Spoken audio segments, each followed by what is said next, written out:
آپ خوش نصیب ہو آپ کے ساتھ والدین۔ ارے ماں باپ ہاتھ اٹھائیں، طوفان ٹل جاتے ہیں، بلائیں ٹل جاتی ہیں، بڑے بڑے پہاڑ راستے سے ہٹ جاتے ہیں۔ کتنی مشکلیں آپ کے ساتھ، کتنی پریشانیاں، کیوں نہیں بیٹھتے ماں باپ کے قدموں میں؟ کیوں نہیں کہتے ان کو ہاتھ اٹھاؤ؟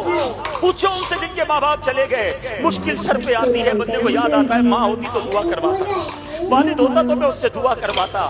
ارے آج تمہارے پاس تمہارے ماں باپ ہیں، بیٹھو ان کے قدموں میں، کرواؤ دعائیں، تمہارے مشکلیں کیسے آسان ہوں گی۔ حضرت موسیٰ علیہ نبینا علیہ السلام ایک بار چلتے چلتے آپ کو کچھ تھکاوٹ محسوس ہوئی، آپ نے اللہ پاک کی طرف، آپ چاہ رہے تھے کہ سفر آسان ہو جائے، اللہ پاک نے وحی بھیجی، اے موسیٰ قریب ایک پہاڑ ہے، وہاں تشریف لے جائیے، اس غار میں ایک شخص ہوگا، وہ آپ کے لیے سواری کا انتظام کر دے گا۔ حضرت موسیٰ اللہ کے نبی ہیں، کلیم اللہ ہیں، اللہ چاہتا تو ہوا کے ذریعے آپ کو سفر کروا دیتا، خود سواری کا انتظام فرما دیتا، آپ کو ایک بندے کے پاس کیوں بھیجا؟ آپ غار میں جاتے ہیں، اس شخص کے پاس جا کر جیسی گئے تو اس شخص نے ابھی آپ کو پہچانتا بھی نہیں تھا، آپ نے فرمایا مجھے سواری چاہیے، اس شخص نے فوراً بادل کو حکم دیا، اے بادل نیچے آؤ، بادل نیچے آیا، اور آپ نے فرمایا اس بادل کو شخص نے حکم دیا کہ ان کو ان کی منزل تک پہنچا دو۔ سبحان اللہ، حضرت موسیٰ اس بادل پر سوار ہوئے اور حضرت موسیٰ حیران ہوئے، اور جناب وہ سفر کمپلیٹ ہو گیا۔ آپ نے اللہ کی بارگاہ میں عرض کی مولا یہ بندہ کون ہے جس کی دعا سے بادل نیچے آیا،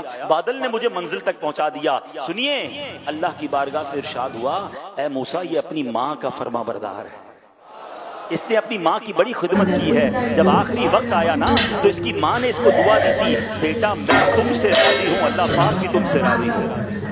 اللہ فرماتا ہے موسیٰ میں اس سے راضی ہو گیا ہوں۔